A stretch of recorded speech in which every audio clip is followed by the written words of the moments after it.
warahmatullahi wabarakatuh. Perkenalkan, nama saya Nurhalisa dengan NPM 2131060060 dari Prodi Psikologi Islam dengan dosen pengampu Bapak Agus Devrianto MAG. Nah, sebelum saya akan menjelaskan apa itu filsafat. Filsafat adalah ilmu yang tak terbatas karena tidak hanya menyelidiki suatu bidang tertentu dari realitas yang tertentu saja. Filsafat senantiasa mengajukan pertanyaan tentang seluruh kenyataan yang ada. Filsafat pun selalu mempersoalkan hakikat, prinsip, dan asas mengenai seluruh realitas yang ada, bahkan apa saja yang terdapat dipertanyakan, termasuk filsafat itu sendiri. Filsafat dikatakan menjadi kebijakan karena metode dasar mempelajari filsafat dengan bertanya. Para filsuf mempelajari sesuatu dengan bertanya. Contoh pertanyaannya, dari manakah alam semesta berasal? Tanda tanya. Nah, filsafat memang abstrak. Namun tidak berarti filsafat sama sekali tidak bersangkut paut dengan kehidupan sehari-hari yang konkret. Keabstrakan filsafat tidak berarti bahwa filsafat itu tidak memiliki hubungan apapun dengan kehidupan nyata setiap hari. Kendali tidak memberikan petunjuk praktis tentang bagaimana bangunan yang artistik dan elok. Filsafat sanggup membantu manusia dengan memberikan pemahaman tentang apa itu artistik dan elok dalam kearsitekturan, sehingga nilai keindahan yang diperoleh lewat pemahaman itu akan menjadi patokan utama bagi pelaksanaan pekerjaan pembangunan tersebut. Nah, filsafat ilmu memberikan dasar-dasar baik untuk kehidupan kita sendiri, terutama dalam etika maupun ilmu-ilmu pengetahuan dan lainnya, seperti sosiologi, ilmu jiwa, ilmu pendidikan, dan sebagainya. Nah, filsafat bermanfaat sebagaimana pembebasan filsafat bukan hanya sekedar mendobrak pintu penjara tradisi dan kebiasaan yang penuh dengan berbagai mitos dan mite, melainkan juga merenggut manusia keluar dari penjara itu. Filsafat membebaskan manusia dari belenggu cara berpikir yang mistis dan dogma. Nah, filsafat memberikan petunjuk dengan metode pemikiran selektif dan penelitian penalaran supaya manusia dapat menyerasikan antara logika, rasio, pengalaman, dan agama dalam usaha mereka dalam pemenuhan kebutuhan untuk mencapai hidup yang sejahtera. Nah, filsafat memberikan pendasaran logis terhadap metode keilmuan.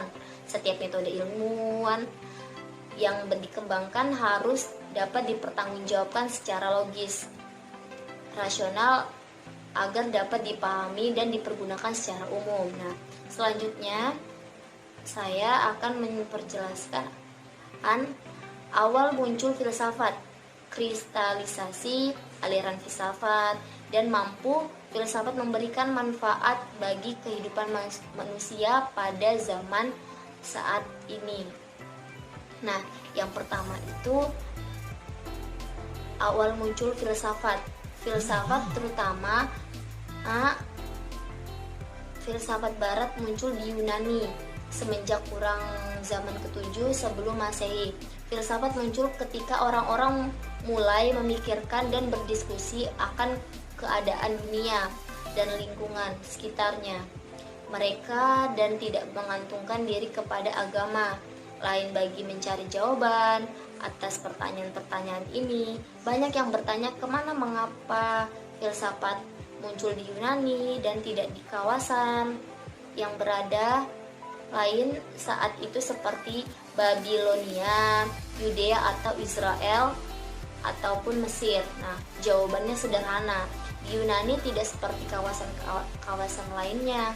Tidak ada kasta, pendeta, sehingga secara intelektual orang semakin lepas sama sekali. Selanjutnya, awal munculnya kristalisasi aliran filsafat. Nah, secara historis, filsafat berasal dari metafisika atau berawal dari metafisika. Nah, pertanyaan-pertanyaan seperti apakah alam semesta, bagaimana asal-usul, apa itu kenyataan atau hakikat jiwa, apa itu tubuh, bagaimana hubungan antara jiwa dan tubuh. Nah, apa pertanyaan-pertanyaan pertama yang menggelitik manusia, kemudian mereka sendiri berusaha untuk menjawabnya dari rasa ingin tahu tersebut.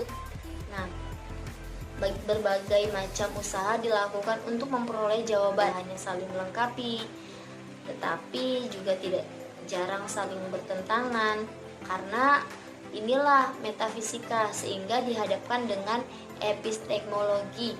Penghadapan ini terkait dengan legalitas ilmiah metafisika sebagai salah satu pencapaian pengetahuan manusia.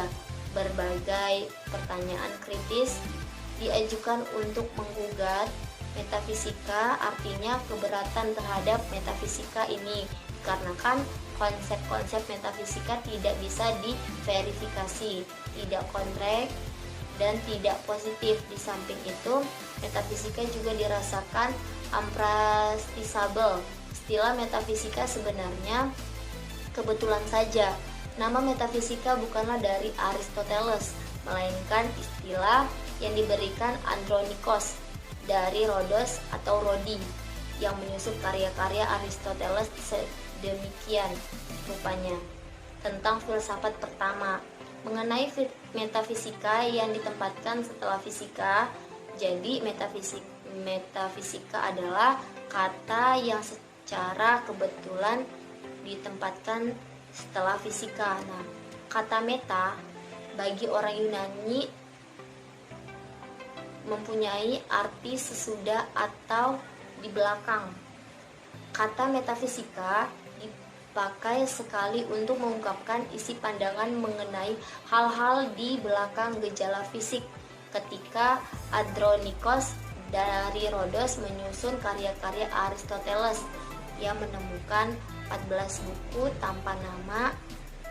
Sesudah seluruh karya-karya mengenai fisika tersusun, ia menyebut ke-14 buku tersebut dengan nama buku-buku yang datang sesudah fisika. Yang terakhir, mampu filsafat memberikan manfaat bagi kehidupan manusia pada saat ini?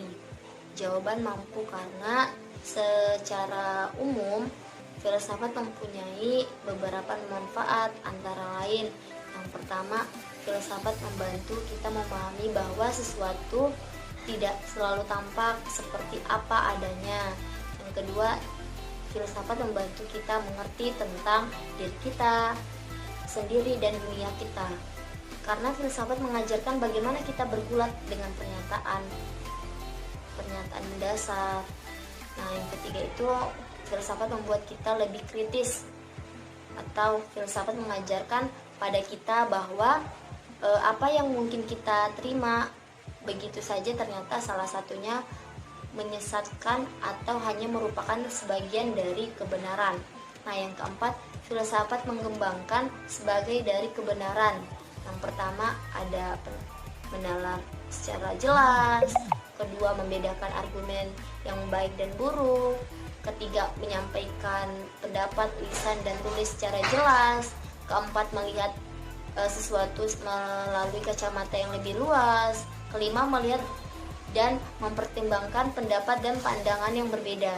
Nah, yang kelima itu dengan mempelajari karya-karya para pemikir besar, para filsuf dalam sejarah dan tradisi filsafat, kita akan melihat betapa besar sesungguhnya pengaruh filsafat terhadap perkembangan ilmu pengetahuan, agama, pemerintah, pendidikan, dan karya seni. Nah, yang keenam itu kadang ini memang bisa mendorong kita menolak pendapat-pendapat yang telah ditanamkan pada kita, tetapi filsafat juga memberikan bekal dan kemampuan pada kita untuk memperhatikan pandangan kita sendiri dan pandangan orang lain. Dengan kritis, kemampuan berpikir secara jernih, menalar secara logis, dan mengajukan dan menilai argumen, menolak asumsi yang diterima begitu saja, dan pencarian akan prinsip-prinsip pemikiran dan tindakan yang koheren. Semuanya ini merupakan ciri dari hasil latihan dalam ilmu filsafat. Mungkin sekian dari saya akhiri. Wassalamualaikum warahmatullahi wabarakatuh.